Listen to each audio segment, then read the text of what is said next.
In Excel, use slicers to quickly filter data in a table or pivot table.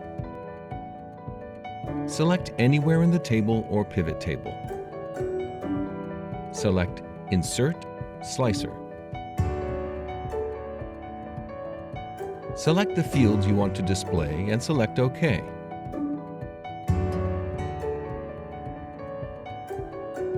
Move the slicers where you want.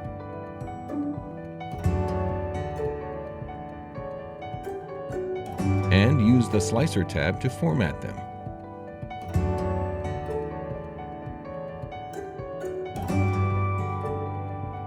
Select a slicer button and the filter will be automatically applied.